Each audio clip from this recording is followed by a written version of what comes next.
14. 농부들이 나귀처럼 뻗대다. 이렇게 말하고 빼죽고 비치는 그 변론을 끝마쳤다.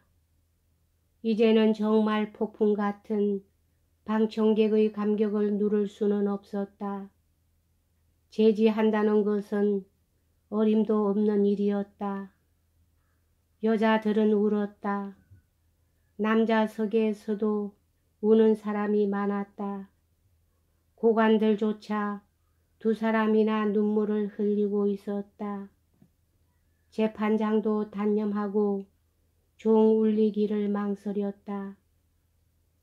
그와 같은 감격을 저지한다는 것은 곧 신성한 감정을 모독하는 거예요.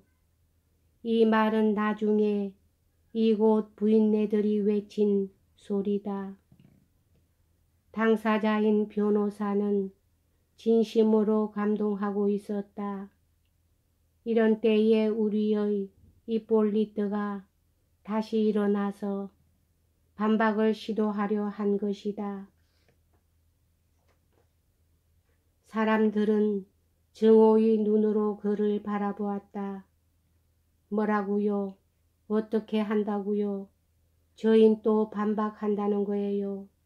하고 부인네들은 속은 그렸다. 그러나 서로 그 자신의 아내까지 포함한 온 세계의 여성들이 다 반대한다 하더라도 이때 이폴리트를 제지한다는 것은 불가능한 일이었다. 그는 창백해진 얼굴로 흥분 때문에 와들와들 떨고 있었다. 그가 짓거린 최초의 말과 최초의 어기는 뜻조차 알아듣지 못할 정도였다. 그는 숨을 헐떡이면서 횡설수설 분명찮은 발음으로 짓거려 나갔는데 이어코 차츰 침착을 되찾았다. 필자는 거의 두 번째 논고 중에서 다만 몇 가지 어기를 들어두는데 그치기로 한다. 나는 소설을 지었다고 해서 비난을 받았습니다. 그러나 변호사의 변론은 소설 위에 소설을 지은 것이 아니고 무엇입니까? 다만 시가 부족했을 따름입니다. 표도로가 연인을 기다리는 동안 봉투를 찢어서 땅바닥에 버렸다느니 어쩌니 했을 뿐 아니라 게다가 표도로가 이 놀라운 행위의 사이사이에 한 말까지 인용하셨습니다.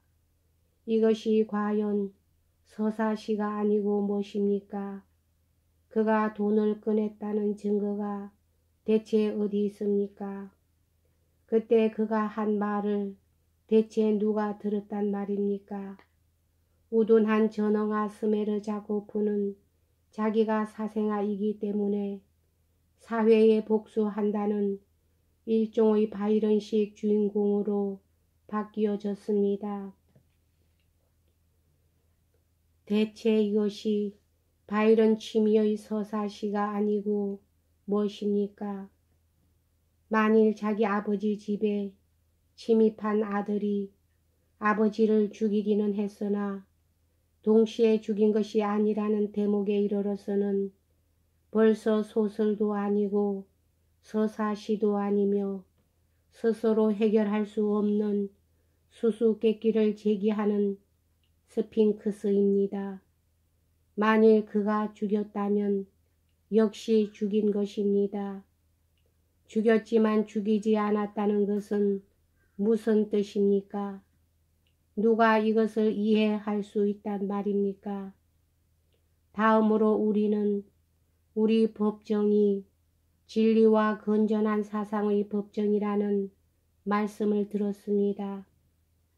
그런데 이 건전한 사상의 법정에서 애비를 죽이는 것을 친부 살해라 부른다는 것은 일종의 편견에 지나지 않는다는 장엄한 선언이 원칙적으로서 울려 퍼졌습니다. 그러나 만일 친부 사례가 편견이고 자식 한 사람 한 사람이 자기 아버지에게 아버지, 나는 왜 아버지를 사랑해야 하지요? 하고 묻게 된다면 우리는 과연 어떻게 될까요? 사회의 기초는 어떻게 될까요? 가정은 어떻게 되어갈까요? 친부 사례가 모스크바 상인의 아내가 두려워한 유황에 지나지 않는다면 장차 러시아 법정의 가장 존귀하고 가장 신성한 전통은 단순히 하나의 목적을 달성하기 위해, 다시 말해서 용서하지 못할 것을 용서하기 위해 파괴되고 무시되고 맙니다. 피고를 대자비로서 누르라고 변호사는 절규하셨습니다. 그런데 이거야말로 실로 범인에게 필요한 것으로서 내일이면 피고가 얼마나 눌렸는가 알게 될 것입니다. 그리고 변호사가 오직 피고의 무죄만을 주장한 것은 너무 겸손이 지나치시지 않습니까? 왜 자손을 비롯해서 새로운 세대의 사람들에게 영원히 친부 사례의 공적을 남기기 위해서 어버이 사례 보조금 제도라도 창설하자고 주창하시지 않습니까? 변호사는 성서와 종교를 개정해서 그것을 모두 신비주의로 간주하고 건전한 사상과 이지의 분석에 의해서 확정된 진정한 그리스도 교는 오직 우리들에게만 있다고 말씀하셨습니다. 이렇게 하여 우리들 앞에 사이비 그리스도의 상이 세워진 것입니다. 그대 남을 죄듯 스스로를 죄라고 변호사는 외치면서 동시에 그리스도는 스스로를 죄듯 남을 죄라고 가르쳤다고 추론하셨습니다. 더욱이 이것이 진리와 건전한 사상의 법정에서 발언된 말인 것입니다. 이제는 변론의 전날에 성서를 읽는다는 것은 다만 뭐니 해도 상당히 독창적인 이 서적을 이만큼 터득하고 있다는 것을 과시하기 위해서이며, 이 책도 필요에 따라 어떤 효과를 가져오는데 도움이 된다는 정도의 기분인 것입니다. 그러나 그리스도는 그렇게 하지 않도록, 그런 행위를 삼가도록 명령하고 계십니다. 왜냐하면 그것을 행하는 것은 악의 세계이기 때문입니다. 그러나 우리는 용서하지 않으면 안 됩니다. 또 한쪽의 뺨을 내밀지 않으면 안 됩니다. 자기를 모욕한 자가 우리를 죄듯 그들을 죄선 안 됩니다. 신은 우리에게 이렇게 가르치시기는 했지만 자식에게 아버지를 죽이지 못하도록 금하는 것이 편견이라고 가르치시지는 않았습니다. 우리는 진리와 건전한 사상의 법정에서 우리의 하느님의 성서를 정정해서는 안 됩니다. 그런데 변호사는 불손하게도 이 하느님을 그저 십자가에 못 박힌 박애가 라고만 불렀습니다. 그것은 그리스도를 그대는 우리들의 하느님이라 찬양하는 러시아 정교에 반대되는 것입니다. 이때 재판장이 끼어들어 보통 이러한 경우에 어느 재판장이나 그러하듯 너무 가장된 언사를 함부로 짓거려 직무의 한계를 벗어난 논쟁을 일삼지 말라고 정신없이 앞뒤를 이전 검사를 타일렀다. 그러나 법정 안은 조용해지지 않았다.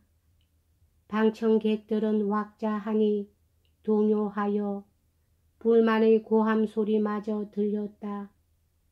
빼쭈꼬비치는 반박이라고 할 만한 행동은 하지 않았다. 그는 단상에 올라 한 손을 가슴에 대고 환한 목소리로 위험에 찬 말을 몇 마디 했을 뿐이었다. 그는 소설과 심리 분석에 대해서 가볍게 야유한 다음 한 대목에서 주피터여, 그대는 노했노라, 고로 그대는 틀렸노라 라는 문귀를 인용했다. 이 문귀는 방청객들 사이에 아주 동감이라는 듯 와하는 웃음소리를 자내게 했다. 그것은 이폴리트가 도무지 주피터답지 않았기 때문이다. 이어 빼쭈꼬비치는 자기가 젊은 세대에게 어버이 사례를 허용했다는 비난에 대해서는 아예 반박의 필요를 느끼지 않는다고 아주 점잖게 말했다. 가짜 그리스도 문제, 그리고 그가 그리스도를 신이라 부르지 않고 십자가에 못 박힌 바게가라고 불러 러시아 정교의 정신을 어기고 진리와 건전한 사상의 법정에서 감히 짓거릴 수 없는 말을 했다는 비난에 대해서는 비방이라고 서둘러 말하면서 자기가 이곳에 올 때는 적어도 이곳 법정에서 한 시민으로서 그리고 충실한 시민으로서 나의 인격을 해칠 만한 비난을 받을 위험은 없을 것이라고 굳게 믿었었다고 말했다. 이때 재판장은 그에게 마찬가지로 주의를 주었다. 그래서 빼쭈꼬비치는 인사를 하고 답변을 마쳤다. 그러자 이어 동감의 뜻을 나타내는 온 법정 안의 수군 그림이 일기 시작했다. 이폴리트는 이곳 부인네들의 의견에 의하면 아주 납작해지고 말았다는 것이었다. 다음에 피고의 발언이 허락되었다. 밑자는 일어섰지만 많은 말을 하지는 않았다. 그는 육체적으로나 정신적으로 지칠 대로 지쳐 있었다. 아침에 법정에 들어올 때의 그 건장하고 씩씩한 모습은 거의 찾아볼 수 없었다. 그는 이날 생전 처음으로 지금까지 이해하지 못했던 매우 중대한 그 무엇에 대해서 계시를 얻고 경험을 한 듯이 보였다. 그의 목소리는 힘이 없었다. 그는 이제 아까처럼 소리 지르지 않았다. 그 말에는 어딘가 새로운 의조가 풍겼는데 그것은 체념과 패배와 굴복의 의조였다. 여기까지 하겠습니다.